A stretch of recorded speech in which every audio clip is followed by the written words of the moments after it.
green light goes on and the warm-up session is underway. Good morning and welcome to the Czech Republic for MotoGP's 12th round of the 2025 season. Let's head over to our commentary team then as the green light goes on.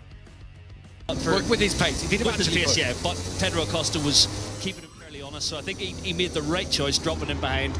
It's easier to control. He was on the exhaust pipes of Pedro Acosta, brought the front temperature up, seen the light go off, and knew that's it, job done. And another victory, and he's just making a habit of it in these sprint races. And just to clarify, he didn't get a message on his dash from race direction, from the stewards. It's an internal Ducati system that was flashing for him. Nothing to do with race direction and the stewards. Yeah, there are three fail-safes, if you like, when it comes to monitoring the tyre pressures. The team have a sensor in the wheel, the organisation have a sensor in the wheel, and then old school, you put a tyre pressure gauge on it and check when they come into pit lane. But yeah, the organisers can signal to the riders on their dash. Likewise, the team have the temperature and pressure, and they can analyse it and give the rider information throughout the race. So the warning that Mark received was from the data that the team collect and the ongoing calculations. I'm pretty certain they'll have a channel that's calculating the number of meters, because you can't use GPS, actually completed, to see how far they are in terms of race distance and where the pressure has been for that period, to make sure they're inside that window of 30%, more than 30% of the race above the minimum threshold. So yeah, that was an internal calculation from Ducati that gave Mark the info, and then he corrected it himself. Yeah, and that is a separate system to the race direction minimum pressure system, which was erroneously entered into their own database, whatever it was they were doing. It is, let's not forget, we haven't been here for 5 years. There wasn't a tyre pressure rule last time we came. I wonder whether it was and we've talked about it at length this morning, being chatted to Davide Brivio with Wilco Zeelenberg, who now works for Dutch TT, and we were talking about it at length this morning. How low some of the pressures can actually be set, on the front tyre, because when you get into a race, it rises so dramatically. Yeah, it's really difficult to predict where your rider's going to be, but if you think he's going to be out front, as Mark typically is, then you will opt to start at a slightly higher front pressure, which might be 1.5, let's say 1.4, and it will grow to the 1.8 limit within a couple of laps, whereas if you're going to be in the pack, you can afford to drop it down as low as 1.3, maybe even 1.2. So such a low starting pressure, really. You have to allow for the growth as the tyre heats up, pressure increases, and then you reach that minimum target. And you talked about Yamaha and Honda having things set up quite nicely. KTM did a good job, didn't they? All their strategy, whatever they worked out. Costa and Bastianini both on the podium yesterday. Okay, helped by the fact that Bagnaia, his tyre pressure system erroneously gave him the warning that he was having a front tyre problem. So he dropped back down, but you have to say, Bastianini and Costa were great. Yeah, fantastic. Good to see KTM back at the forefront. On a track they won at when we last visited at Brad Binder's hands, but Brad had a tough day, really, when you look at how strong Enea and Pedro Acosta were. It's a shame not to have Maverick Vinales here. He's been the lead campaigner, really, for KTM of late, and he's out through injury, but this is a track that would have suited Maverick's current riding style on the KTM. But yeah, they're certainly finding some progression. The horsepower hill helps, given that they've got arguably the fastest engine on the MotoGP grid at the moment. So yeah, it's working well around this racetrack. Raul Fernandez had a good day. He's having a good run of things at the moment. Is Fernandez looking in decent form? He pipped Pecco Bagnaia for 6th up the hill yesterday. So took 6th place. That's another decent return. He scored, if we count sprints and main races, in the last 7, he's scored points in 5 of them. Yeah, he's turned things around this season, looking much more at the match at every racetrack now. Raul Fernandez got some speed, got an ability to bring it in both sprint and feature race, where you're going double the distance. And yeah, he's overshadowing Ayagura at the moment, you would say, in the Trackhouse garage, which wasn't the case in the early rounds, and we were all thinking Raul Fernandez's seat might be in danger here, but he's definitely steadied the ship of late. Yeah, Ayagura in turn, when we spoke to Davide Brivio this morning, said he took the sprint as a test. I'm interested, with the hard tyre being tried, I'm surprised more people aren't having a look at it.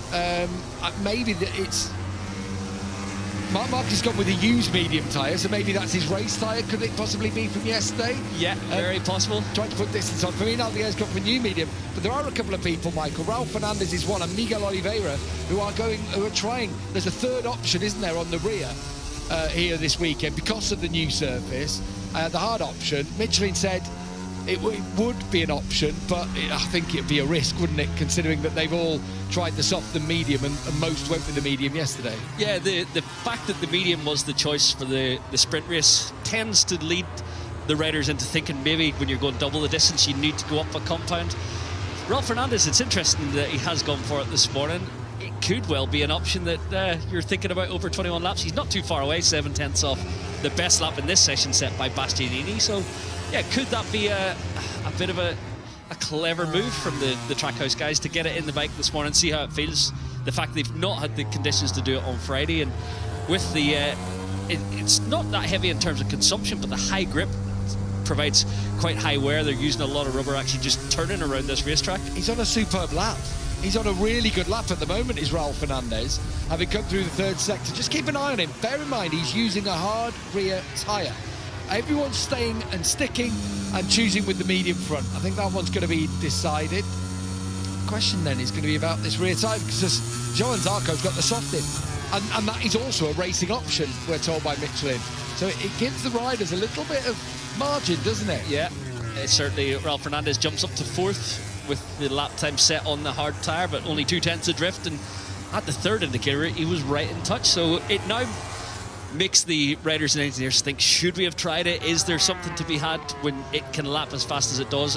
I guess the big thing will be how much degradation there's been on the medium tyre, and perhaps Mark has put his race tyre from the sprint back in. A few more laps, understand the consumption, and he's lapping fast on it again this morning, if that is the case. Yeah, he's definitely got a used tyre in by the looks of things. Others have gone with a new rear medium, but it's the sort of thing you can imagine Mark and his team doing. It is important when you're low on data over the weekend to eke out a little bit more info this morning that's usable. That or the one from FP2 yesterday morning. Yeah, true. Yeah, there was a good window there. But everyone did use the medium and the soft, didn't they, in that FP2 session? So what will he have had on it? 15 minutes, if that, 10 minutes? So, you might only get 5 or 6 laps. Yeah, because the focus at that point was more on the Q1 and Q2 coming up shortly after the free practice 2 session yesterday morning. It was an opportunity for them to dial in all their strategy and chassis because of the low track time on Friday. So yeah, it's been a while since we've come into a feature race with such low info because it's a brand new circuit. We haven't visited for 5 years. There's no information from the last couple of seasons as these bikes have evolved, aero-wise, electronics-wise, chassis-wise. So it's a bit of a venture into the unknown. Ayogura went up to second. Miguel Oliveira on the hard tyre has just set the fastest lap of this session. So that's Oliveira, just like Ralph Fernandez before him, with a decent lap on the hard option tyre. And Oliveira did test him. That's interesting. He was languishing towards the bottom end, took a few laps to get it up to the working temperature. Lap 4, personal best and top in the timesheets. It certainly will throw a little bit of a spanner in the works. The fact that Pramac have been here, Yamaha tested with the test team as well. They've got quite intimate knowledge with the circuit the other manufacturers lack. Both Yamaha and Honda should have that info, so this could be playing into the hands of Oliveira and Fernandez, especially having tested it here in this warm-up session. In the stadium, what a great venue, what a great place to be. There was a huge crowd yesterday, Michael. We could be talking record crowd territory, couldn't we? And I know it was big all weekend in Le Mans, but there was a decent crowd on Friday. Yesterday was so busy, and then here today, I remember days in the past we've had 150,000 plus here. Now, whether that was fudged or not, I don't know. But they always felt like there were a lot of people here.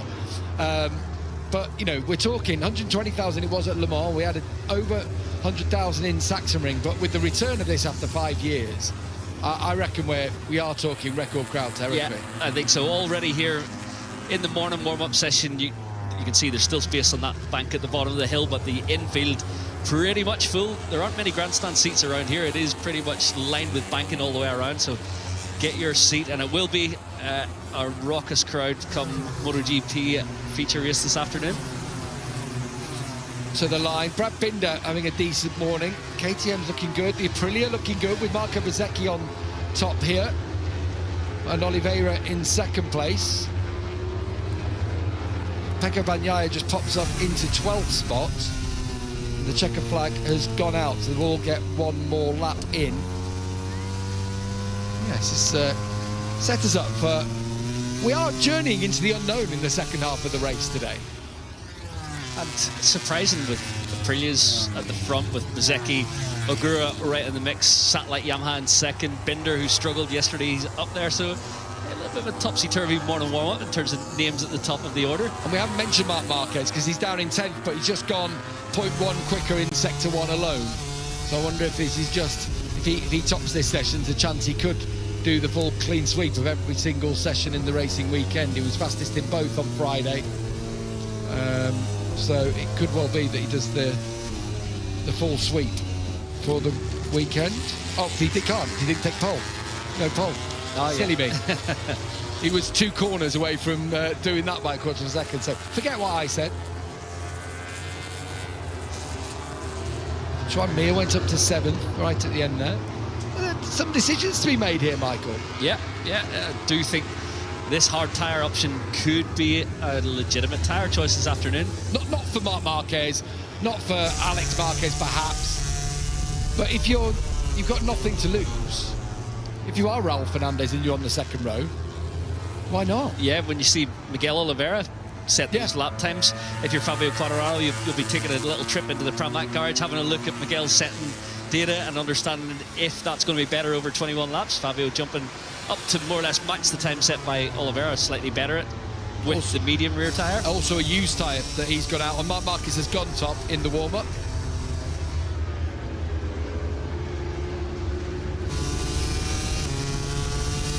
So go on board with Jorge Martin. He's tracking Bagnaia, former title rivals, of course, but Bagnaia had a tough day yesterday with the erroneous warning on his dash.